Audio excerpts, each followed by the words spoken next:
অনেক দিন আগেই পর্ব করে পারা হচ্ছিল না, তো মাকে আজকে আমি জোর করাতে মা বললো ঠিক আছে চ তুই দূরে দাঁড়া আর আমরা আম পাড়ছি। আর এইদিকটা আমার বাবা, মানে কোনো একটা কাজ হবে না, মানে মা বললো যে কাপড়টা ধরো না হলে নিচে পড়লে ভেতো ভেতো হয়ে যাবে। তো দেখো একটা কাপড় ধরছে না সে, মানে কাপড়ে আম ফেলাতে পারছে না, বাট সে সব নিচে পড়ছে। তো দেখো এদিকে আমার বোনের কাণ্ড, আগে কাপড় মাপড় ফেলে রেলে দিয়ে আগে আমাকে দেখাতে এসছে। তো এখানে মা এক এক করে পারছে, আমি বললাম ভালো করে ধরো তো। তো এই দেখো এরকমভাবে ধরে মাকে দেখাচ্ছে যে এই দেখো এইটা এইটা এটা। তো আমিও বলছিলাম আমার না অনেকক্ষণ ধরে একটা আম চোখে পড়েছিল, যেটা পাড়ার আগে থেকে পছন্দ ছিল। তো মাকে বলছিলাম মা আমাকে ওই আমটা পেড়ে দাও না। তো মা বলছিল হ্যাঁ দেবো, বাট না মানে লাঠিটা যেহেতু ছোটো সেটা দিয়ে আর কি পাড়া হচ্ছিল না। আর এদিকে দেখো ওইদিকে আর আমি দেখাচ্ছিলাম যে এদিকেগুলো সবই পেকে গেছে। আমার বাবা বলছে না এখন পারিস না, গাছ পাকা আমের একটা আলাদাই স্বাদ। অবশ্যই, কিন্তু সেখানে জঙ্গলে পড়ে গেলে তার খুঁজে পাওয়া যাচ্ছে না, কে বোঝাবে আমার বাবাকে।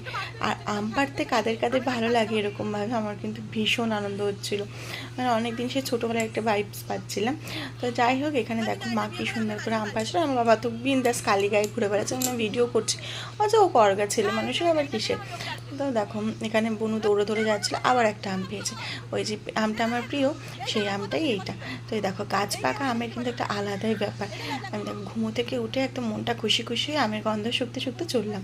এবার মাকে বললাম মা ঝটপট একটু কাটো দেখি খাবো, মানে আমার আর তর্স হয়েছিল না যাকে বলে।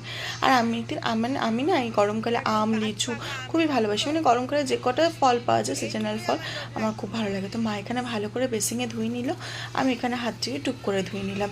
তো মাকে বললাম মা আমাকে কেটে দাও, আমি আগে খাবো। আমি দেখো থালা নিয়ে চলে এসেছি, মা এখানে কাটছে আমগুলো, আর আমগুলো কাটতেই দেখো কি সুন্দর দেখতে লাগছে। আমার কিন্তু দেখে মনে হচ্ছে আমি কখন খাবো, আর ভিডিও আমার করতে ইচ্ছা করছিল না। তো আমি আর তর্স হইতে পারছি না। এদিকে মা কেটে দিয়েছে, বাট বোনু বলে দাঁড়া তোকে আমি একটা চাকু দিয়ে অন্যরকমভাবে কেটে দিই, এটা আমি ভিডিওতে দেখেছি অনেকে। তো বোনু এখানে ভালো করে চাকু দিয়ে আমটা কেটে দিল, যেটা আমার খেতে সুবিধা হচ্ছিল।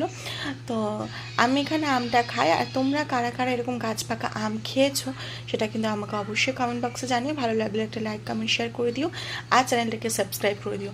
আমি ততক্ষণে আমটা খেতে থাকি, আর তোমরা কিন্তু একটা টুক করে লাইক করে ফেলো, আর ঝট করে একটা কমেন্ট করে ফেলো যে কারা কারা আমার মতন আম লাভার আছো। এই দেখো আমি এখানে খেয়ে মনে হচ্ছে পুরো তৃপ্তি, মানে কি বলবো আমটা কিন্তু সেই মিষ্টি। তো এখানে আমার বাবা পাশ থেকে আর কি বলছিল যে যেমনই হোক বলবে ভালো। আমি বললাম না মোটেও না, গাছ পাকা আমের কিন্তু একটা আলাদাই ব্যাপার, আর আমগুলো কিন্তু দেখতেও বেশ সুন্দর বলো। তো চলো আমি এখানে আমও খেতে থাকি, আর তোমরা যতক্ষণ একটা লাইক কমেন্ট শেয়ার করে দিও, চ্যানেলটিকে সাবস্ক্রাইব করে দিও। আজকের জন্য চলে আসবো আবার নতুন ভিডিওর সঙ্গে। তো টাটা।